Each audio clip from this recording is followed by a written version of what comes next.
Bringing hope the world over. Hope Channel.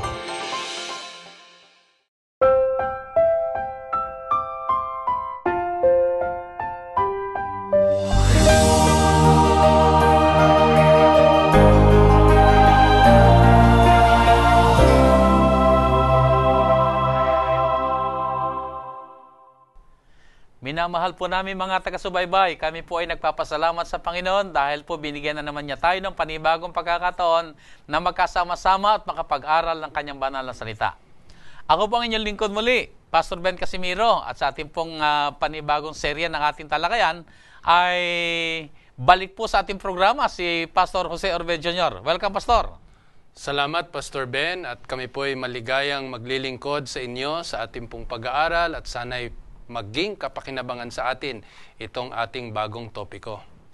Pastor, ang ating paksang kakarapin sa bagong serye nito ay may kinalaman sa discipleship. Ano ba, Pastor, ang pag nadinig mo ba yung salitang discipleship, ano kagad ang yung naiisip? Pastor, malaking bahagi ito ng ating kaligtasan, at ng ating paglilingkod at gayon din ng ating pananampalataya.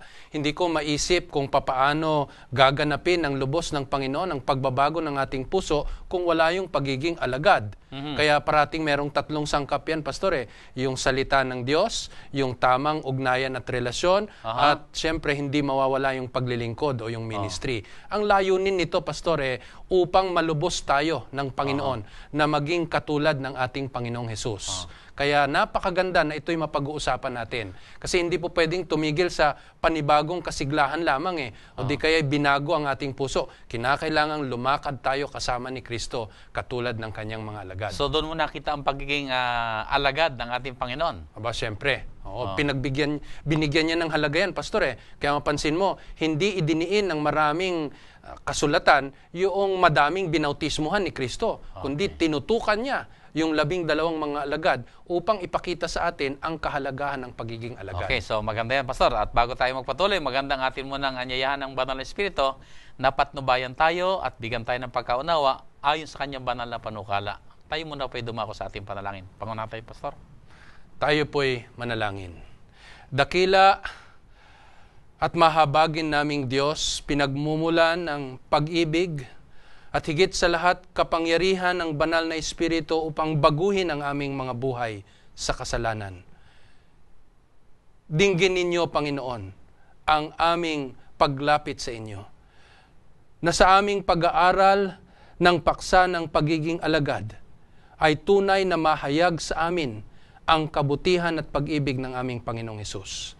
Turuan mo ang bawat isa sa amin at lahat ng aming mga taga-subaybay at ito'y maging kasangkapan ng lalong malapit na pakikipag-ugnayan at paglakad sa kalooban ng aming Panginoon. Amen. Itong aming dalangin sa kanyang pangalan. Amen. Amen. So, Pastor, ang ating pag-aaral ngayon ay may kinalaman sa pagiging alagad ng ating Panginoon Hesus. At pag pinag-usapan natin ang pagiging alagad, ay pupuntahan talaga natin ating Panginoon Hesus at siya ang ating modelo.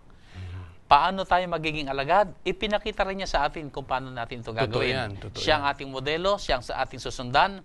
Ang sanlibutan ay maraming mga pamamaraan. Pero napakaganda sa ating paksa, sa ating isang semestre na pag-aaral, ay talagang igagay tayo ng Panginoon Hesus ayon sa kanyang panukala, susundan natin ang kanyang mga pamamaraan sa pagiging alagad. So yan ang napakagandang diwa at ngayon ay ang ating paksa, ay ang ating unang leksyon ay ang mga alagad at ang kasulatan. So dito makita natin ngayon, bawat linggo ay ating tutunghayan ang mga iba't iba mga pamamaraan paano tayo magiging epektibong mga alagad nating Panginoon. At basic talaga sa ating pagiging alagad, yung salita ng Diyos ay makitang nahuhubog, nadidevelop sa ating mga buhay. Kasi nga, maraming nag-iisip na ang pagiging alagad pwede lang mangyari ng isang iglap. Na itong araw na ito, sumunod ako, nagpasya ako, natanggapin si Jesus, sa sunod na araw, ako'y lumalakad na ng yung masasabi mong tunay na alagad ng ating Panginoon. May mga bahagi ito, Pastor. Kaya't maganda talagang pag-aralan natin upang malubos sa atin ng Panginoon yung ating pagsunod sa Kanya. Sapagkat ang pagiging alagad isinasa kabuhayan natin ang kalooban ng ating Panginoong Hesus. At ito hindi magaganap ng isang araw lamang. At saka sa dakilang tagubili ng ating Panginoon Jesus bago siya umakyat sa langit ay naroon yung Great Commission. At ang Great Commission ay tumutukoy sa paggawa ng mga alagad. Tama yun. So, ang inatasan dito ngayon ay ang mga alagad na tayo ay hahayo at gagawa pa ng marami mga alagad. Mabanggit ko lang, Pastor, para sa kapakinabangan ng ating mga taga-subaybay, yung sumusunod sa ating leksyon, pasimula ngayong una, hanggang sa katapusan nito, itong basihan ng ating pagiging alagad ay yung pagkakatawag ng Panginoon sa atin. Hindi dahil na pinili natin siya. Baka isipin natin, kaya tayo nagiging mabuting alagad sapagkat sa unay nagpasya tayo. Hindi po, Tinawag tayo ng Panginoon. Hinango niya tayo sa ating dating buhay. Kaya't meron tayong kapangyarihan na ganapin ang kanyang kalooban. Sa bagay na ito, Pastor, yung sangkap na mahalagang tatlo para tayo maging mabuting alagad, maliwanag sa atin. Unang, para ito'y matukoy natin, Pastor, sinasagisagan ito ng mga titik na F, A, T. Di ba? Kaya dapat kinakailangan ang alagad ng Panginoon ay mayroong matibay na paniniwala at pananalig sa Kanya. Hindi magiging matibay na alagad yan o hindi matuturuan yan pagka walang faith na tinatawag. Kinakailangan sampalataya ka. Di ba? Ay kalawa, kinakailangan din yung availability mo. Paano ka magiging alagad kung pirmi ka namang wala? Kaya ang Panginoon gumugol ng mahigit 3 taon kasama ang kanyang mga alagad sa pagtayo, paglakad, pagkain, maging doon sa mga kababalaghan na ginanap ng Panginoon, lahat yan sangkap. At ang huli, Pastor, yung tinatawag na pagtitiwala sa ating Panginoon. Iba yung sumasampalataya tayo at yung pagka dumaan yung mga panahon na susubukin ng ating pananampalataya sa Kanya, matibay rin tayong nagtitiwala. Tama yun. So, naroon yung trust. So, bago tayo magpatuloy, ay magandang ating tunghayan muna. Napakaganda nito ang ating susing talata. At kagaya ng sinasabi sa ating lesson, ito'y tinatawag na talatang sa uluhin. So, mga minamahal na mga kaibigan, sana po ay pasimulan natin ng maganda ang ating bagong taon. Na bawat linggo ay at least meron malamang tayo isang talatang sa uluhin na ating palaging pinagbubulay. Kung pwede nga higit pa. Hanggat mare, ito yung minimum. Sabi nga, minimum Huwag requirements. nang bababa pa doon. Pero nabanggit ko rin lang yung requirements. Hindi naman siguro requirements talaga, kundi ito'y kagalakan ng ating puso na malaman natin ano ba ang salita ng Diyos. Yun. Sapagkat basic sa ating pag-aaral na gagawin sa series ng discipleship ay hindi talaga maihiwalay ang salita ng Diyos. Ito'y buhay na natin. Bumabasa tayo ng salita ng Diyos sapagkat tinawag niya tayo sa pananampalataya. At saka ito hindi pwedeng ihiwalay sa ating buhay. Ito talaga kailangan natin. So hindi pabigat ito, Pastor. Kagaanan. Ito'y kagalakan. Para bagang pagkain ba na breakfast, lunch, at saka yung hapunan, ay ito'y alam natin, kailangan natin. At ayaw nating ma-miss. At saka nakapagpapasigla rin. Parang tumatanggap ka ng mga kapirasong mga salita galing sa iyong iniibig o minamahal. Talagang nakakapasigla yon. Kaya, Pastor, maganda ating tunghayan muna itong ating talatang sa uluhin na makikita sa Juan, Kapitulo 5, talatang 39. Ganitong wika. Saliksikin ninyo ang mga kasulatan, sapagat iniisip ninyo na sa mga yaon ay mayroon kayong buhay na walang hanggan, at ang mga ito'y siyang nangagpapatotoo tungkol sa akin. Amen. So, Pastor, dito makita natin, ang paksa natin ay ang mga alagad at ang banal na kasulatan. Bagamat ang tawag dito ay banal na kasulatan, siguro ay sa ating mga pag-uusap ay gagamitin na lamang natin yung kasulatan at nagkakaunawaan na tayo roon na ang tinutukoy dito ay ang Biblia. Amen. Na ito yung salita ng Diyos. Na ito yung naglalaman ng lumang tipan at saka ng bagong tipan, na ito yung kalooban ng Diyos na ipanahayag niya sa atin. So, binabanggit ditong ating pag-aaralan, saliksikin ninyo ang banal na kasulatan. Ibig sabihin ang layunin ng Panginoon, puntahan natin ang banal na kasulatan, sapagkat pag binasa natin ito, ang natural na magiging kahinatnan nito, makikita natin ang tagapagligtas, ang ating Panginoong Hesus. Pastor, gusto nating maging maliwanag dyan, lalong-lalo na yung sa salitang saliksikin ninyo. Kasi sa kapanahunan natin ngayon, Pastor, maraming sumasaliksik ng Biblia. Katunayan, maging sa mga telebisyon, maraming nagsisikap na ipahayag, ipaliwanag ang sinasaad ng banal na kasulatan. Kaya itong pagsasaliksik na ito, lalagay lamang natin sa tamang pag-unawa. Ang pagsaliksik ng banal na kasulatan ay sa kapangyarihan ng banal na Espiritu. upang makita mo ang kalooban ng Panginoon sa buhay mo. Hindi upang siyasatin ng banal na kasulatan kung ito nga ay Tama o mali? tama o mali. Oo. O dapat bang basain o hindi. O ano ang kahanay nitong aklat na ito. Hindi po ganon. Ang sabi ng banal na kasulatan, saliksikin ninyo ang kasulatan sapagkat meron tayong mithiin na makita natin ang buhay na walang hanggan na nakalakip sa ating Panginoong Hesukristo. Yan, Pastor, ang nilalaman ng ating leksyon na ang ating susing kaisipan sa ating gagawing pag-aral sa buong salunggong ito ay kilalanin natin ang ating Panginoong Sus sa pamamagitan ng kasulatan. Lalo tigit na makikita natin ang kanyang buhay dito sa tinatawag na Four Gospels. Yung aklat ng Mateo, Marcos, Lucas at saka Juan. Ay kapag binasa natin ito, ay aakayin talaga tayong makilala natin ang ating Panginoon Sus at ang kanyang kalooban, kagaya ng binanggit mo nga. Kaya, Pastor, alam mo, ginagawa natin ito, baka iniisip ng ating mga kaibigan, bakit tayo magsisimula sa salita ng Diyos, sa larangan ng pagiging alagad? Sapagkat, alam nyo mga kaibigan, mahalaga po ang salita ng Diyos. Ito ang pundasyon ng ating pagiging alagad. Ang relasyon naman, Pastor, ang siyang nagbubuklod, no? O kaya nagdidilig, nagpapalago nung itinanim mo sa pundasyon o yung itinayo mo sa pundasyon. At ang panghuli, walang iba kundi yung paglilingkod. Ito ang bunga ng ating pagiging alagad. Kaya ulitin ko po, Pastor, una talaga ay ang pundasyon ng pagiging alagad. Yan ang sa kanyang salita. Ang nagbubuklod at nagpapasagana, nagdidilig ng ating pagiging alagad ay yung tinatawag na relasyon. May relasyon sa Panginoon. At ang panghuli, makikita yung bunga ng ating pagiging alagad sa ating paglilingkod o ministeryo. Word, relationship, at ministry. Yan po ang elemento o mga sangkap ng pagiging mabuting alagad ng ating Panginoon. Yeah, Pastor, ating pinag-uusapan ng sa pagiging alagad ng ating Panginoon Sus. Mahalaga ring makita natin sa ating lesson na binibigyan niya tayo ng halimbawa kung paano niya pinakitunguhan ang banal na kasulatan. At dito ipinakita niya na ito'y kanyang pinahalagahan. Kaya binanggit mo nga kanina, yung pundasyon ay talagang sa ating lesson sa linggong ito, diniin niya talagang mabuti yung kahalagahan. At by example, ipinakita niya sa atin kung paano niyang pinakikitunguhan, pinapahalagahan, at kung paano kanyang itinataas ang banal na kasulatan. Pastor, tumbukin natin yan, ha? Kung mapapansin mo, sa maraming mga nagpapahayag at nagpapangaral ng salita ng Diyos, ang nagiging basihan ng kanilang pananampalataya ay yung himala na ginawa. O di kaya yung otoridad o kapangyarihan ng dahil sa kayamanan.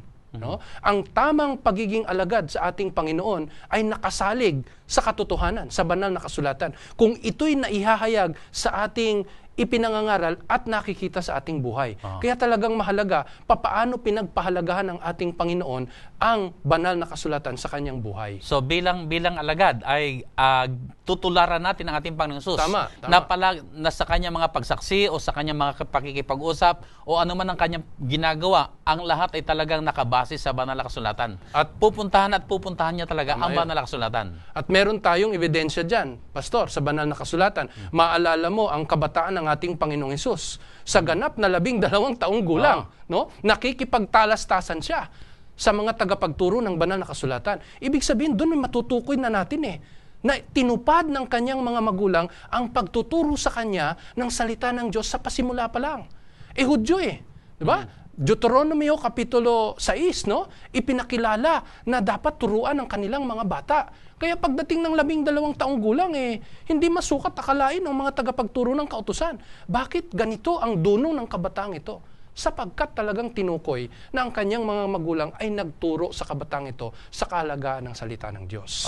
Dito, ginawa rin ng ating Panginoon Sus na ipinahayag niya kung paano ang salita ng Diyos. Talagang ito hindi lamang bahagi ng kanyang buhay. Ito'y kanyang buhay mismo. Ito'y kanyang lifestyle. So, Pastor, balikan natin ang ating lesson. Sa Lucas Kapitulo 4 ay naitala ang pagtukso sa ating Panginoon Sus doon sa wilderness o doon sa ilang. Paano niya inihayag ang kanyang pag-uugali o pakikitungo sa banal na kasulatan sa panahon na siya'y tinutukso ni Satanas? Pastor, katulad ng akda ng 4 na salaysay ng buhay ng ating Panginoong Hesus, talagang hinarap ni Kristo ang bawat tukso sa pamamagitan ng salita ng ating Panginoon. Yun ay magagawa mo lamang, Pastor, kapag talagang ikay nakalublob at saka, sa salita ng Diyos. Alam mo ang banal na kasulatan. At napakagandang isipin po na talagang ang alituntunin ng ating Panginoon ay naging laman ng kanyang puso. Kaya hindi mahalin lang ni Satanas ang ating Panginoong Hesus. Sa bawat buka ng ating Panginoong Hesus, nagmumula ang kanyang mga salita na nagpapatibay sa kanyang pananampalataya. So, ibig sabihin na makita natin, ang buhay ng ating Panginoong Hesus ay hindi lamang siya basta nag-enjoy sa salita ng Diyos, kundi ito'y ginagamit din niya sa kanyang sa pagharap sa mga tukso, sa pagharap sa mga problema, ay bahagi talaga ng kanyang buhay yung salita ng Diyos. So, alam mo, Pastor, pinag-iisipan kong malalim, yung pang bukang bibig mo na ang salita ng Diyos, paano ito tunay na magaganap sa buhay mo? Huwag na po nating ilayo ang usapan. Tayo'y mga ministro, nagtuturo tayo ng salita ng Diyos. Pero hindi ko pa naranasan kasi, Pastor, yung katulad ng naganap sa buhay ni Kristo, na bukang bibig niya ang salita ng ating Panginoon. Nakalulungkot na malayo tayo sa ganitong antas ng pagkakalublob ng ating Panginoon sa salita ng ating Diyos. Na dapat na maganap sa ating buhay. Yeah, kaya natin pinag-aaralan nga itong discipleship. Dahil tayo iniiwanan ngayon ang ating Panginoon Jesus kung paano tayo mabubuhay bilang isang lagad, iniwan niya na tayo ng halimbawa na ang banal na kasulatan ay talagang ating pundasyon. Dito umiinog ang ating buhay. Lahat ng aspeto ng ating karanasan ay hayaan nating tayo ay pupunta sa banal na kasulatan. Dalhin na rin natin ito, Pastor, sa ating mga taga-subaybay. Magandang tanungin at siyasatin na rin natin ang ating mga sarili. Sa pagising ba natin sa umaga? Pinag-uukulan ba natin ang pansin talagang salita ng Diyos parang tinapay ng ating buhay espiritual? Kasi kung hindi magpapasimulang ating maghapon sa salita ng Diyos, hindi rin ito magwawakas sa salita ng ating Panginoon. Ang ating Panginoon Jesus, nagbigay din ng kanyang payag sa banal na kasulatan na kanyang sinabi na sa pagkakataong tayo tatanungin tungkol sa ating pananampalataya, ay maging handa tayo sa pagsagot. Alam mo, Pastor, may isang kabataan na lumapit sa akin at siya nagbigay ng kanyang karanasan. Ang wika niya, siya ay sa kanyang opisinang pinapasukan ay kitang-kita ron ng kanyang mga kasamahan ang kaibahan ng kanyang buhay. Sa kanyang pananamit, sa kanyang pagkilos, sa kanyang pananalita, maging sa kanyang pagkain ay kitang-kita kanila na may kakaiba siyang buhay. So, tinanong daw siya ng kanyang mga kasamahan, ano bang yung sikreto? Ano bang yung pananampalataya? Ano bang yung paniniwala? At bakit kakaiba ka kaysa sa amin? Itong kabataan nito ay nadaman niya na kailangan niya sagutin ito sa pamamagitan din ng salita ng ating Panginoon. Gusto niya makapag-share ng text. Naramdaman niya kailangan sagutin ito ng talata. Pero naramdaman din niya na salat siya sa mga talata na pwedeng ibahagi. Yun, patay. In fact, ang sabi niya sa akin, Pastor, alam mo, sa totoo lang, dadalawa lang talaga ang aking talatang kabisado. Yung Genesis 1:1 at saka yung John 3:16. Ay kahit alin ka dito, hindi ko alam na pwedeng isagot yon. Kaya dahil dito, sabi niya, kailangan pala mag-memorize pa ako ng mga talata upang ako'y maging epektibo na gagamitin ng Panginoon kung saan man siya naroroon. Naku, Pastor, napakagandang larawan yan ang talagang itinuturo sa atin ng kaalagaan ng Biblia. Kasi minsan, parang nababaliwala natin basta maipamuhay lamang natin yung ating paniniwala. Pero hindi natin isinasa kabuhayan yung mga talata naman na ating napag-aaralan o nababasa sa banal na kasulatan. Kaya dapat pareho no? Dapat ipinapahayag ng buhay mo yung binabasa mo at dapat naman sa buhay mo alam mo yung maaari mong isagot sa panahon na ikay tanungin. Balanse. Naroon nga yung kahalagaan. Hindi lang natin isipin yung nalaman mo at para sa sarili mo na lang. Magkaroon din tayo ng kaisipan na alam ko na ngayon ang salita at ito'y aking ibabahagi. So, sa pamamagitan ng pagbabahagi natin, lalo tayong napapalakas pa at nagiging malapit sa Panginoon. Kaya pala, Pastor, talagang malayo tayo na dapat maunawaan natin. At dito ko rin nakita, Pastor, yung kahalagahan talaga na para maging epektibo ka talaga ng lingkod o sabi natin na saksi ng ating Panginoon o ikaw ay alagad ng ating Panginoon, kailangan talaga alam mo ang salita ng Diyos. Amen. Siyempre, baka ang iniisip kasi natin, ang paraan lang ng pagsasaulo nitong mga talata ng banal na kasulatan ay yung pagbabasa. Siguro maganda ring sangkapan natin na kahit na sa ating mga awit, bahagi ang mga talata ng banal na kasulatan para lalong mas mapalalim sa atin ang mga talatang ito, lalo na sa ating mga sauluhin. Maganda, Pastor. May bigla akong naisip doon sa sinabi mo. Ang nakikita ko sa ating ibang mga kasamahan ay o sa ibang mga tao ay may dalawang extreme ito na dapat nating iwasan. Yung isa na nagbabasa lamang para lamang malaman niya at para sa kanyang sarili lamang. Yung isa namang extreme ay nagbabasa ng Biblia para gamitin na panlaban sa doktrina. Oo, pampukol. At pampukol o kaya ay para salungatin o patunayang mali ang iba. Ay ito yung mga extremes na dapat ay maiwasan natin. Kundi ang ating pag-aaral, sabi nga sa ating talata, saliksikin natin ang banal na kasulatan upang lalo natin makilala si Kristo. At kung makilala natin si Kristo, maakay tayo sa pagiging alagad. At bilang alagad, bahagi natin ay tayo magbahagi ng pananampalataya na ating tinanggap mula sa Panginoon. Amen. At makita rin na ang salita ng Diyos ang siyang bumabago ng ating mga buhay. So, yan ay malaking challenge sa ating mga kapatiran, sa ating mga manonood po, na sana sa tuwing babasahin natin ang banal na salita, ang banal na kasulatan o ang Biblia, ay hindi lamang tayo ma-encourage, hindi lang tayo mapalakas, kundi isipin natin paano natin ito ibabahagi sa ating kapwa. Lalo tigit ngayon na napakadali na makipag-communicate. Pag may maganda kang talata, na-inspired ka, pwede mong i-text. Tama yun. Pwede nating isama sa ating mga emails. Sa halip na kung ano-ano pang ipinopost mo sa social media, ang gamitin mo na ay ang salita ng Diyos na maibahagi. Tama. At sa ganong kaparaanan ay nagagampanan pa natin at nagiiwan pa tayo ng hamon at magandang halimbawa sa ating mga kasama na mga alagad ng ating Panginoon. Kaya mahalaga pala yung Follow the Bible nating programa. Totoo yan. No? Yung babasahin natin ang salita ng Diyos kaakibat ng ating pananalangin sa 7 oras ng umaga at gayon din sa 7 ng gabi. Alam mo, Pastor, ako ay, siyempre, lagi natin binabasa ang Bible sa araw-araw.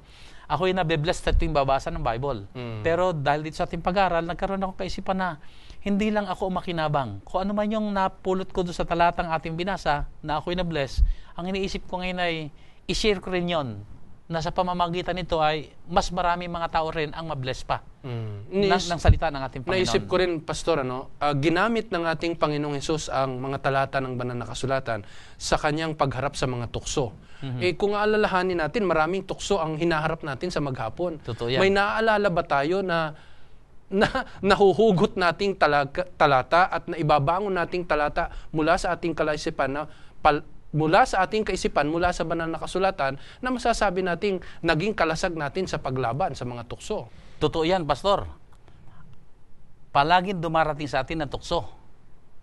Kahit ayaw natin sa tukso, darating yan. Pero ang tanong, paano natin ito haharapin? At muli, iniwanan tayo ng halimbawa ng ating Panginoon Hesus na hinarap niya ang tukso sa pamamagitan ng banal na kasulatan. Tama yun. Kaya, Pastor, ako naniniwala para sa ating mga kabataan, kahit na sa kapanahunan natin ngayon na maraming mga pamamaraanan ng teknolohiya upang basahin ang banal na kasulatan, huwag nating kaliligtaan ang inilimbag na salita ng Diyos dito sa banal na kasulatan ay mainam pa rin nating basahin. Hindi mo kailangan ng kuryente dito, Pastor, at talagang matututukan mong salita ng Diyos. Pagka naman kasi doon lamang sa ating mga smartphones na babasahin, minsan matutukso ka pang pumindot doon sa iba. No? Kaya napakahalaga talagang binabasa natin ang inilimbag na salita ng ating Panginoong Hesus. Pastor, sa ating lesson ay binibigyan din ng diin yung paano pinakitunguhan ng ating Panginoong Hesus o paano niya tiningnan ang banal na kasulatan. Paano niya ito pinahalagahan? Pastor, maliwanag po ang banal na kasulatan na ito ay kanyang sinampalatayanan, no? Ito'y kanyang binigyan ng parangal at talagang itinaas niya sa mga tao na ito ay tunay, no? At walang bahid ng pag-aalinlangan sa salita ng ating Panginoon. Ito'y nakita anumang aspeto ng kanyang buhay at ng kanyang pagsasalita mula sa kasulatan ay talagang nagpakita na ang ating Panginoon ay nakasalig sa salita ng ating Diyos.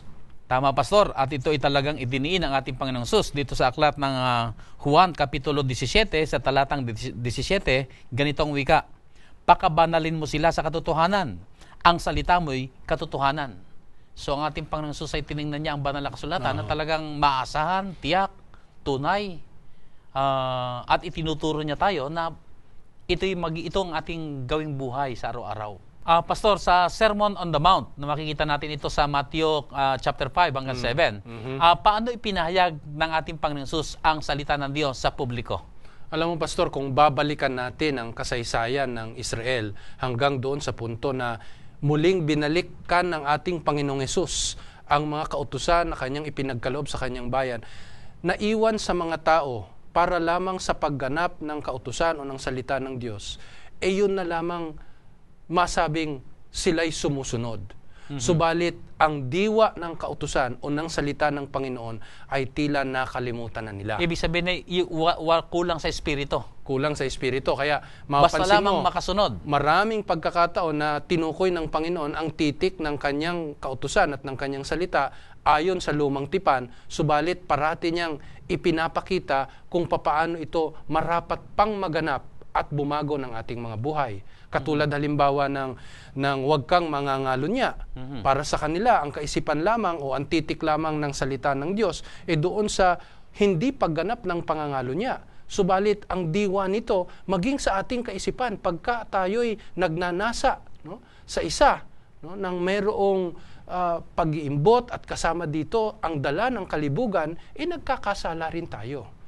Maraming mga ganitong pagkakataon na ipinahayag ng ating Panginoon na hindi dapat manatili lamang sa salita ng kanyang kautusan, kundi makita ang diwa nito na bumabago sa ating buhay at nagbubunsod ito ng nararapat na pag-uugali sa atin. So, ibig sabihin ay hindi lang basta makasunod dahil ito ang kultura. Tama Kundi ang gusto ng ating Panginoon ay sumusunod tayo dahil tayo binago na ng biyaya ni Kristo. Alam mo, Pastor, mahalaga yun Kasi kung iisipin natin, kung merong pinakadalubhasang nag-aaral ng banal na kasulatan, ang dyablo.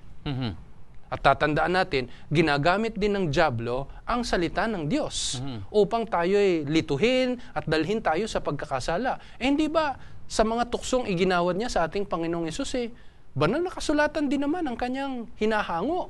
No? Kaya posible na kabisado mo ang Biblia, pero wala ang diwa nito upang baguhin ang iyong buhay at gumanap ka ng nararapat ayon sa ating Panginoon. Maaring sabihin na, hindi naman sasabihin ng dyablo na pumatay ka. Sapagkat alam niya na nasusulat na huwag kang papatay. Kaya ang sasabihin niya huwag kang papatay. Pero kung didepensahan mong sarili mo, pwede din yan. Doon madalas tayo nasisilo kung hindi natin nauunawaan ang diwa ng banal na kasulatan. Kaya dito ipinakikita ng Panginoon sa kanyang Sermon on the Mount, maraming mga diwa na nakalimutan ng tao na nakabatay sa banal na kasulatan na hindi natin napansin at nawalan ng kabuluhan sa ating mga buhay. So, ibig sabihin ay nung dumating ang ating Panginoon sa lupa ay lalo niyang ipinaliwanag o kanyang lalong ipinaunawa kung ano talaga yung kalooban ng Diyos. So, sa kanyang Sermon on the Mount ay ipinalo niya sa tao na ito yung espiritu ng nakasulat. Kaya hindi siya gumawa ng panibagong mga salita upang siguro palipasin yung mga naunang salita, kundi lalo niyang ipinahayag, lalo niyang itinaas, lalo niyang ipinaliwanag ang kanyang mga salita. At pagkatapos ay inaasahan niya na yayamang ang tao ngayon ay may pagkaunawa na sa tunay na diwa ng kanyang salita, ay umaasa siyang ito'y magbubunga ng mabubuting mga gawa. Tama yun, Pastor. At makikita sa ating mga buhay. Kasi sabi ko nga, kadalasan, pwede tayong maghanay ng 25 mga talata na nagpapatunay na ang Sabat ay dapat. No? Pero kung sa ating mga buhay, hindi tayo nakakakitaan ng kasiglahan sa ika-7 araw ng Sabat. O sa araw ng Sabat ay nakasimangot tayo. Hindi maaakit ang tao at makita ang katotohanan na nakasaad doon sa mga talatang ibinabangon mo upang makita rin nila ang katotohanan. Kaya dapat nagsasabay yun, Pastor. Pinagpapahalagahan ng Panginoon ang kanyang salita, subalit dapat na makita ang diwa nito sa ating mga buhay. So, yung tinatawag nating response ng tao. So, halimbawa, sa isang sermon ay nakikinig tayo at nakita natin yung magandang punto na dinadala sa atin ng mensahero, ay sasabihin natin, tama, ganoon ang dapat natin gawin. So, nandoon yung response out of the knowledge that we have learned from the Bible. Alam mo, Pastor, dapat nga talaga pagpahalagahan natin katulad ng pagpapahalaga ni Kristo. Kasi marami sa ating kapanahunan ngayon na isinusulat ng mga aklat na nagsasabing ito ang nararapat, ito ang dapat mong gawin. Pero baka nakaligtaan natin na kung merong aklat na naisulat na dapat nating uwian upang malaman ang tama at nararapat, banal na kasulatan.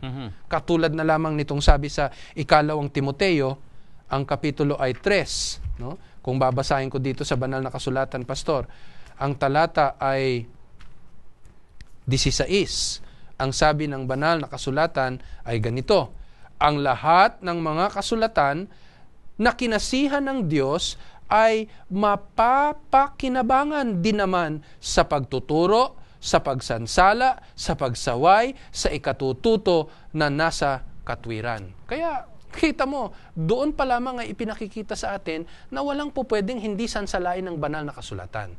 Kaya ito rin ang pinanghawakan ng ating Panginoon upang maituro sa tao ang nararapat na pagbabago sa buhay nila. Okay, tama yan, Pastor.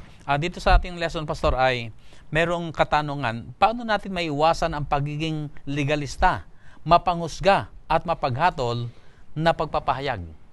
Kasi kung minsan ay pagkaalam natin ng salita ng Diyos, alam natin na katotohanan, ay kung minsan ay kung bitiwan ito para bagang ang masagasaan ay masagasaan. Parang ganoon ba? Na hatol na kabi-kabila, husga na kabi-kabila dahil alam mo ang salita ng Panginoon. So, paano natin maiwasan naman itong para tayong nagiging legalista o mapanghatol? Alam mo, Pastor, ang banal na kasulatan nagtuturo sa atin sa Panginoong Hesus. Okay. Kaya pagka tayo bumasa nito, anumang pagsansala ng banal na kasulatan, dapat iuwi tayo sa ating Panginoong Hesus. At ang makita natin ay yung ating mga sarili. No? Pero pagka ang nakita mo ay ang sa talatang binasa mo o sa pahina ng banal na kasulatang binasa mo, ang nakita mo ay yung kamalian ng iba, ay mapapahama ka. Mauuwi ka doon sa kalagayang legalismo. No? Kaya mahalaga sa atin na sa tuwing tayo babasa ng banal na kasulatan, dinadala ba ang ating kaisipan pabalik sa kasakdalan, sa katwiran at kabanalan ng Panginoon? Pagka ganun ang ating naging kaisipan, makikita natin yung kaabahan natin, hindi yung ibang tao. No? Kaya madalas pagka tayo nagsasamba, dapat sa ating pakikinig, no, ng sermon o ng ipinapahayag mula sa pulpito, nakikita natin ang Panginoon.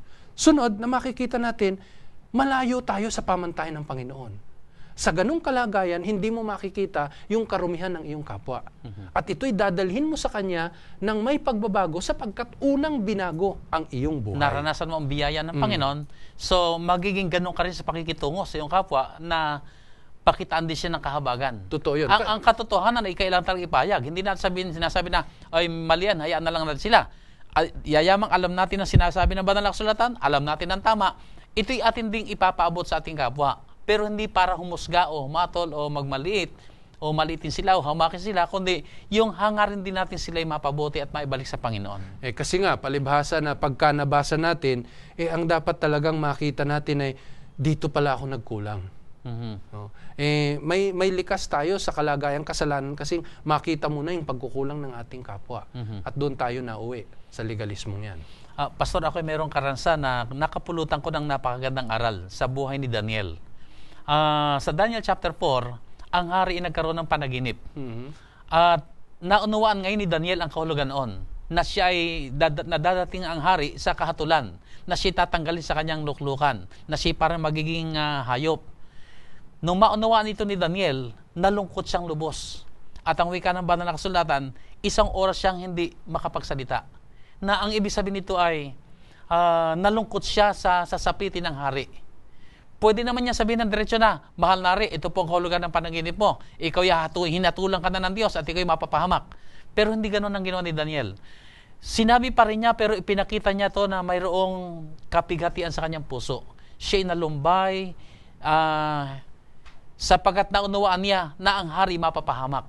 Totoo so yan. kung makita natin, kung ito lamang ating gagawin kako sa ating iglesia, na kung makita natin ang kamalian, kung makita natin na darating ang kahatulan, kaparusahan sa kanginuman ng mga anak ng Diyos, sana magkaroon din tayo ng espiritong kagaya ni Daniel na sasabihin pa rin natin ang katotohanan, sasabihin pa rin natin ang plano ng Panginoon, pero out of our love, nandoon yung ating pakikiramay, nandoon yung ating pagnanais na, kapatid, magbalik loob ka na sa Panginoon. Isasangkap din ng Panginoon yung nararapat na mga salita. Yeah, totoo yan. Hindi basta makapagbitaw lang ng salita na humatol tayo, kundi nandoon yung pag-ibig at hangarin natin ang isang nagkamali maibalik sa ating Panginoon. Kaya kailanman hindi tinuturo ng Biblia na pwede nating ipampukol ang salita ng Diyos sa kamalian ng ating kapwa.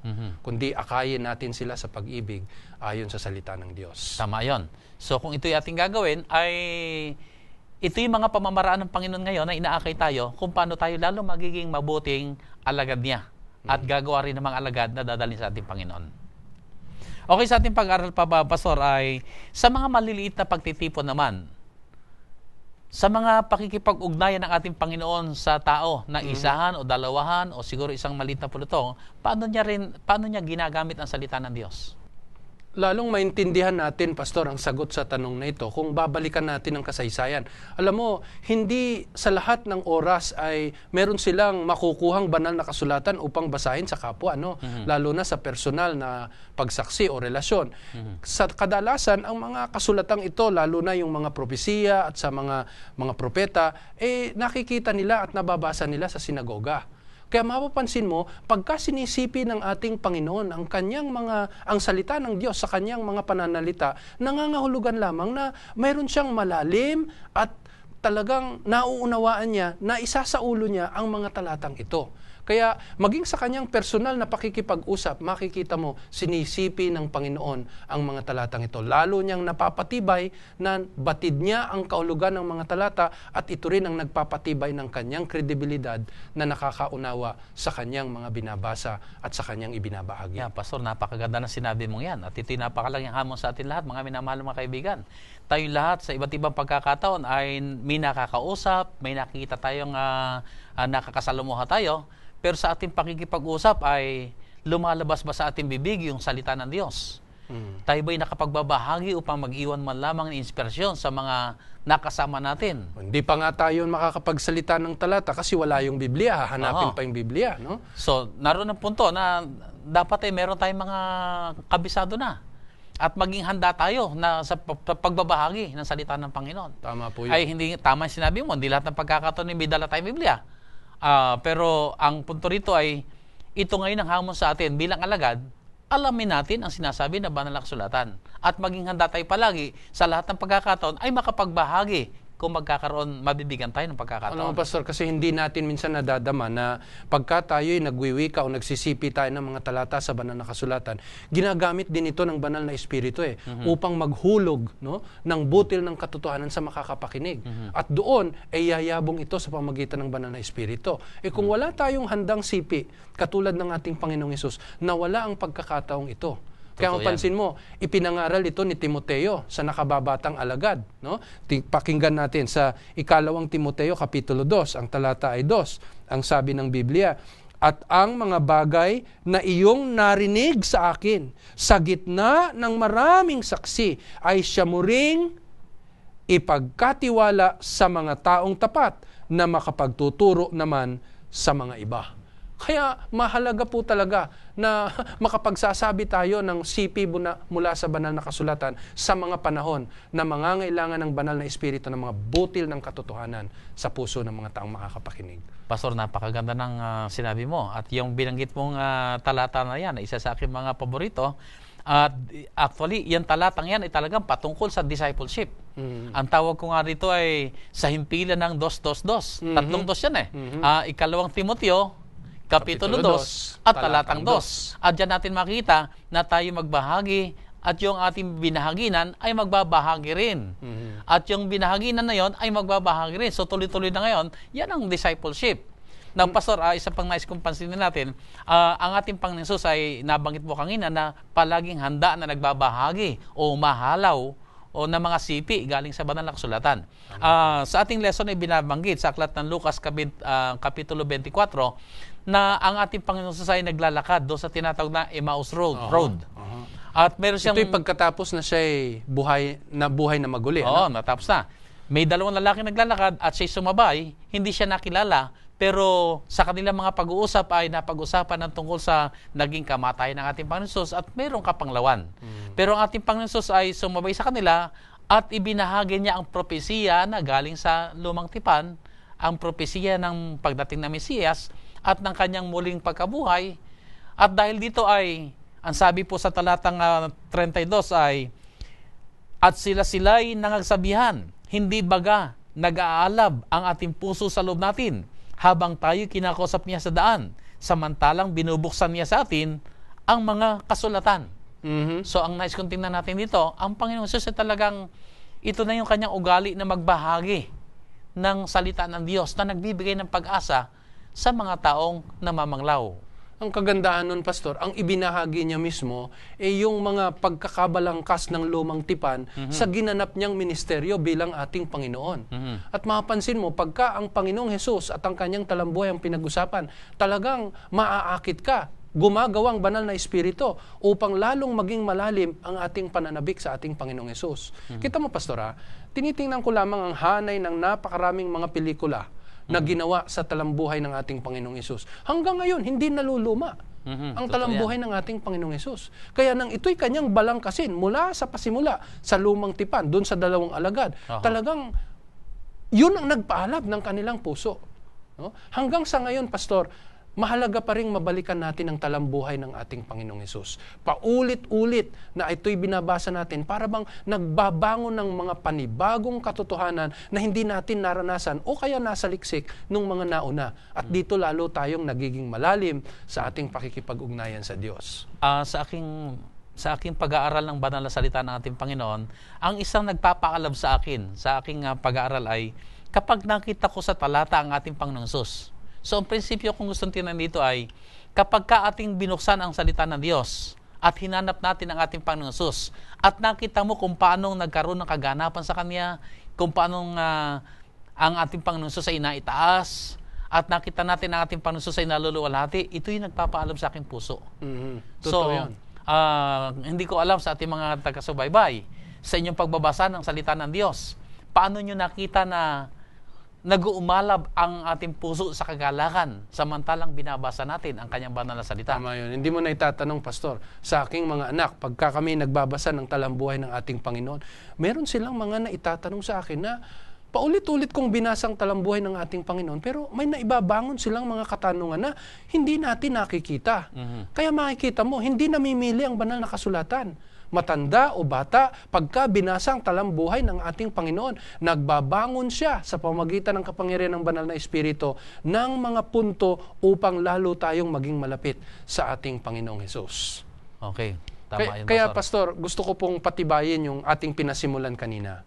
Ang ating pagiging katiwala o ang ating pagiging alagad ng ating Panginoon ay batay o nakasalig. Ang pundasyon ay ang salita ng Diyos. Ang salita ng Diyos ay tumutukoy sa ating Panginoong Hesus. Ang Panginoong Hesus ang pinagmumula ng buhay na walang hanggan. Kaya yung ating pagiging alagad, lalong magiging matibay sa ating Panginoong Hesus na nagdudulot ng buhay na walang hanggan sa atin kung mataman nating sinusundan ang banal na kasulatan. Sa ating leksyon, Pastor, ay paano tinitingnan ng mga naunang mananampalataya ang banal na kasulatan? Siguro wala nang iba pang mas magandang halimbawa, Pastor, na isinulat sa banal na kasulatan, kundi ang karanasan ng mga taga-Berea, no? Susundan po natin ito sa Gawa, Kapitulo 17, ang talata ay 11. Babasahin ko muna sa wikang Pilipino. Ngayon, lalong naging marangal ang mga ito kaysa mga taga-Tesalonika, sapagkat tinanggap nila ang salita ng buong pagsisikap, no? At sinisiyasat sa araw-araw ang mga kasulatan kung tunay nga ang mga bagay na ito. Kaya sinisiyasat nila, Pastor, araw-araw, no? At tinatanggap din nila ito sa araw-araw na kanilang pagsisiyasat. Pero mayroon pang isang bagay dito, Pastor, na hindi natin makikita sa wikang Tagalog ng salin ng ating Biblia. Kasi doon sa NIV, kung babasahin ko yan sa wikang Ingles, ang sabi doon Now the Berean Jews were of more noble character than those in Thessalonica, for they received the message with great eagerness and examined the scriptures every day to see if what Paul said was true. Sa mga sabi, Pastor, ay ang kanilang pananaw sa kasulatan ay ito'y pamantayan. Pamantayan. Kung meron silang madinig na ibang mga salita, ay kanila munang susuriin ang banal na kasulatan kung tama ito. Yung sinabi mo, kung ikaw si Pablo o kung ikaw yung tagapagturo, sa kanila, sa mga taga-Berea, babalikan nila. At titingnan nilang nasusulat kung yun nga bang sinasabi mo ay ayon sa banal na kasulatan. Pastor, mahalaga po yun. Totoo yan. Kasi sa ating panahon ngayon, ang mga tao, pag lumalapit sa banal na kasulatan, ang kanilang ginagawa ay tunutunghayan ng banal na kasulatan kung ito ba'y totoo o hindi. Hindi pamantayan kung ang ating sinasabi ay totoo o hindi. Ang ginagawa nila, ito bang Biblia, ay totoo o hindi? ay mapanganib po ito. Sapagkat sa karanasan ng ating Panginoong Hesus, walang pag-aalinlangan. Kahit na 1 minuto ang kanyang iginawad sa banal na kasulatan. Sa lahat ng panahon, ang banal na kasulatan ay katotohanan. Kaya naging batayan ng Biblia sa mga salita na nag-aangkin na sila'y sugo ng Panginoon. Pero ngayon, sa ating kapanahonan ngayon, hindi. Sinusuri ang Biblia para hanapan ng kamalian o para mapatunayan na ang Biblia ay mali. Kaya nagiging mapanganib sa ating panahon ngayon. Ito yung tinatawag na higher criticism. Totoo po yan. Babasahin ng Biblia, pero hindi pa pinaniniwalaan hanggat hindi nila nakukonfirm kung tama ba itong sinasabing ito sa kultura ng ganito bansa, Itinalaga sa ng ganitong kasaysayan. Ito ba sinasabi ng mga pag-aaral? Ito ba'y nasumpungan na meron talagang lugar na ganun? Ito bang taong ito ay talagang naroon at kapag hindi nila nakita, hindi yan At kinasihan. hindi nagiging kapakinabangan sa kanila ang banal na kasulatan sa ganung pamamaraan. Pero yung mga taga-Berea, Pastor, napakasarap maunawaan at malaman na talagang sinaliksik nilang banal na kasulatan at ito ang kanilang ginawang pamantayan. Pastor, yung binasa mo kanina sa NIV, dito ko lang, samantalang binabasa mo, meron ako mga punto na nais kong pansinin natin sa kapakanan ng ating mga taga-subaybay, na ang sabi doon sa binasa mo kanina ay, nung madinig nila ang mga salita, meron sa kanilang kasabikan. Excited sila. At hindi lamang excited, kundi kanilang titingnan pa ang Biblia kung yun nga bang sinabi ay siyang kaayon sa salita ng Diyos. So, ito'y malaking hamon sa atin mga kapatiran. Halimbawa, tayo nakikinig ng mensahe ng Panginoon, samantalang tayo sumisimba, at binanggit ng tagapagsalita ang mga punto. Ito ba'y ating sinisiyasat sa banal na kasulatan? Meron ba tayong kasabikan na sabihin natin, tama, praise the Lord, purihin ang Panginoon, tama yon? Paano mo magagawa yan kung hindi mo dala ang Biblia mo sa kapilya? At hindi pa rin natin alam pa kung ano nakasulat sa banal na kasulatan. Paano tayo a-agree? Paano natin sasabihin na siya nawa, tama yon? Kung hindi natin binabasa ang banal na kasulatan. At kung meron tayong madinig na mga magagandang mga punto, siya sa atin pa rin natin. Ito nga ba sinasabi ng banal na kasulatan? At kung yun nga, nakapagpapagalak yun ang ating kalooban sa Panginoon. Pero mangyayari lamang ito kung dala natin ang banal na kasulatan. Totoo po yun. Ang Biblia ba, ang salita ba ng Diyos ay palagi natin kasama sa araw-araw? Pastor, pwede ba nating maunawaan ang Biblia katulad ng mga taga-Berea kahit wala yung mga komentary? Kasi napakaraming mga na ngayon, aklat na nagpapaliwanag pa ng mga sinasabi ng Biblia. Di ba? Yung tanong mo yan ay napakahalaga sapagkat bilang mga alagad ng ating Panginoon, una at higit sa lahat, para sa akin, bago tayo bumasa ng komentaryo, basahin muna natin ang salita ng Diyos. Tama. Sapat ang Biblia para ito ating maunawaan. At hindi tayo nakadepende sa mga komentaryo, kundi tayo umaasa sa patnubay ng banal na Espiritu. Kaya ako kuminsan pag nagbabasa, may mga punto kuminsan hindi ko maunawaan. Yun ay udyos sa akin para ako'y manalangin. At anyaya ko, ang banal na Espiritu, nabuksan ng aking kaisipan upang aking maunawaan ang mensahe niya para sa akin. Totoo yun, At sa Pastor. maraming pagkakataon ay doon ako humahantong sa pagkaunawa ng kanyang salita. Nakakatulong ang mga komentaryo. Amen. Pero hindi ito dapat maging pangunahin. Oo. Ito yung mga kumbagay karagdagan na lamang. Pero bago ka umalis sa banal na kasulatan, ipinanalangin natin maunawaan natin yan. At kung nais mo pa ng mga karagdagan, ay di tsaka tayo pumunta sa mga komentaryo para magbigay pa sa atin ng mga ilang mga background. Yun ang aking pananaw. Pero binanggit mo na rin lang kanina yung tungkol sa higher criticism. Ito isang approach, mga minamahal ng mga kaibigan, na ang sabi nila ay, pag binasa natin ang Biblia, suruin natin yan kung tama yan. Tingnan natin yan kung yan ba ay kaayos sa kasaysayan. Baliktad. At kung hindi natin makita, hindi yan kasama sa kinasihan. At ang kanila pa sinasabi, hindi mapagkakatiwala ng Biblia. Hindi lahat ka na nakasulat dito ay tama. Yun ang mga kaisipan ng mapanganib yun. Mapanganib yun. So, sa ating lesson ay binabanggit, safe na safe tayo, mga minamahal na kaibigan, mga manonood, kung gagayahin natin o tutularan natin ating Panginoon Hesus na ang banal na kasulatan ay kanyang itinaas, kanyang pinanghawakan, Amen. kanyang ginagamit, at walang halong anumang pag-aalinlangan para sa ating Panginoon Hesus. Ang kasulatan ay talagang salita ng Diyos na dapat panghawakan, na ito ang ating pamantayan. Totoo yun. Amen. Napakaganda, no? Kaya itong salita ng Diyos, Pastor, no? Hanggang sa kanyang pagbabalik, iingatan niya upang lahat ng hahanap sa kanyang katwiran at kabanalan ay makikinabang at bibigyan ng sapat na pangunawa upang sila ay makaabot sa pamantayan ng Panginoon. Okay, maraming salamat, Pastor. Ang ating oras talagang napakabilis na muli. Pero bago tayo magtapos, Pastor, anong yung hamon na maipapahayag sa ating mga manonood na paano nila maipapahayag ang buhay at ministeryo ng ating Panginoon Hesus, particularly kung paano niya pinakitunguhan ang banal na kasulatan? No, Pastor, unang-una, masasabi natin na sa ating pag-aaral, wala nang ibang pinaglaanan ng Panginoon ng kanyang panahon, no? Kung hindi balikan ang salita ng ating Diyos. Dito sa salita ng Diyos, nagtumibay ang ating Panginoon. Kaya magandang tanungin din natin ang ating mga sarili, mga taga-subaybay, na gaanong panahon ba ang ginugugol natin sa pagbabasa ng Biblia?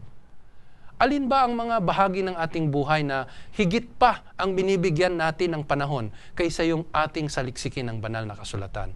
Dito'y sumasalamin kung anong uri ng relasyon meron tayo sa Panginoon. Ang ating pagiging alagad ay batay sa banal na kasulatan. Upang maging mayabong ang ating pakikitungo sa Diyos, dapat ito'y nakasalig sa Biblia. At doon mo pa lamang makikita na ang ating paglilingkod ay kinakasihan ng ating Panginoon. Maraming salamat. Purihin ang Panginoon. Minamahal po namin mga taga-subaybay. Nakita po natin ang pambungad pa lamang natin pag-aaral tungkol sa discipleship. At ako'y po naniniwala sa 13 serye ng ating pag-aaral nito ay talagang tayo maaakay na lalo pang maging epektibo na mga lingkod ng ating Panginoon Hesus. At hayaan po natin mga minamahal na mga taga-subaybay na ang ating mga buhay ay maging pagpapala sa pangalan ng ating Panginoon Hesus. Na kung paanong hinangad niya na tayo maging kanyang mga tagasunod, maging mga alagad, ay makita sa ating kabuhayan sa araw-araw na tayo naging kagaya niya. Kung siya ay palaging may kasabikan na pag-aralan at puntahan palagi ang salita ng Diyos, sana ganito rin po ang ating maging attitude, ang ating maging pag-uugali na kasabikan natin palagi. Anong sinasabi ng banal na kasulatan? At hayaan po natin palaging maitaas ng ating buhay ang ating Panginoon Hesus sa ikaluluwalhati ng ating dakilang Diyos. Amen. Maraming salamat po sa inyong pagsubaybay. At sa ating pagtatapos, samahan po muna nyo kami sa ating closing prayer. Tayo po ay manalangin. Dakila at mahal namin Diyos na nasa langit, maraming salamat po sa panibagong pag-aaral na amin po natunghayan. Alam po namin, O Diyos, sa pag-aaral na ito, patuloy nyo kaming uhubugin na maging kagaya ng aming Panginoong Hesus. Nasusundan namin ang kanyang mga yapak, na kami, Panginoon, ay magagalak na lumapit sa inyo, gayahin siya sa kanyang pamumuhay, at hindi lamang doon, kami man ay makapagdala sa inyong paanan ng mga alagad na magiging inyo rin mga tagasunod na iyahanda sa inyong malapit ng pagdating. Narito kami, Panginoon, patungan kami lahat ng inyong mapagpalang kamay. Pagyamanin kami, Panginoon, sa pag-ibig, sa pananampalataya at sa kagalakan. Kayo ang aming Diyos, at kayo ang patuloy na huhubog sa bawat isa amin upang kung magkagayon, maipahayag na namin ang kagandahan ng aming Panginoong Hesus sa ikaluluwalhati ng inyong banal na pangalan. Pagpalain, Panginoon, ang lahat namin mga manonood. Saan man sila naroroon sa mga sandaling ito, patungan po sila, Ama, ng inyong makapangyarihang kamay. Papag-alabin din ang kanilang mga puso sa kagalakan, sa pananampalataya na kayo ang Diyos nagahari sa bawat isa sa amin. Salamat po, Ama, na inyong tinugon ang aming mga dalangin sa banal na pangalan ng aming Panginoong Hesus. Amen. Amen. Maraming salamat po sa inyong lahat at sana po sa darating na linggo, muli tayo magkasama-sama upang tayo managana sa kabutihan at pagpapala ng ating Panginoon. Magandang araw po sa inyong lahat.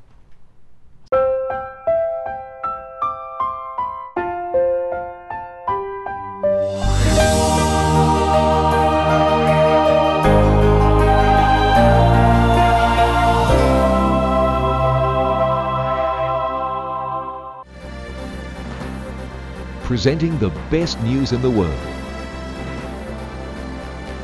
You're watching the Hope Channel. Hope Channel viewers are loyal, encouraging friends and neighbors to watch. Why? Our viewers believe that Hope Channel not only enhances living, but changes lives through its compelling lineup of programs. Documentaries take subscribers around the world and back through time, visiting places where history was made. Fascinating biographies open up the lives and times of people who made a difference. Travel programs transport the viewer around the world, demonstrating how people work together to make a better planet. Inspirational programming challenges viewers to experience the joy of discovering faith values and offer spirituality as an important part of a balanced lifestyle. Health and lifestyle programs teach disease prevention and make healthy living simple and attractive. Hope Channel programs provide invaluable support for developing healthy relationships and strong communities. Welcome to donor-supported Hope Channel. You are cordially invited. Every Saturday, Seventh-day Adventists around the world meet together to worship God, and we invite you to join us in Sabbath worship. The first part of our worship service focuses on in-depth group Bible study. We call this the Sabbath School. The Divine Worship service features the Bible preaching service led by the pastor or a local elder. The entire service features prayer, enthusiastic singing, music, and fellowship. We extend a warm invitation for you to join us.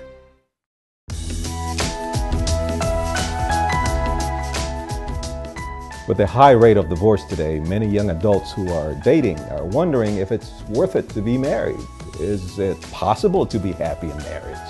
Well, one of the challenges of marriage is that oftentimes people are either too negative or too idealistic about their relationship. Marriage can be great, but because no one is perfect, there are no perfect marriages. So couples need to learn that there will be bumpy times as well as great times. And because of that, they need to realize that people will make mistakes. And so you need to learn to be forgiving, understanding, and realize that there's no perfect marriage because there are no perfect people.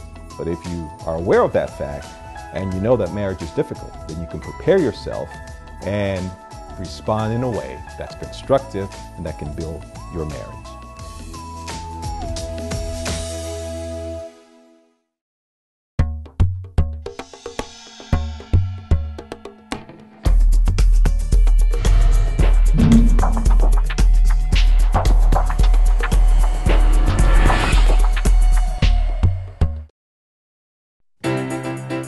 From the 7,107 islands of the Philippines comes our sun-kissed warm congratulations to Hope Channel's newest milestone. We are proud to be a part of the Hope Channel team. This is the Lord's work. He will carry us through. And Team Philippines is with you all the way. Worldwide Ministry of the Hope Channel. Mabuhay!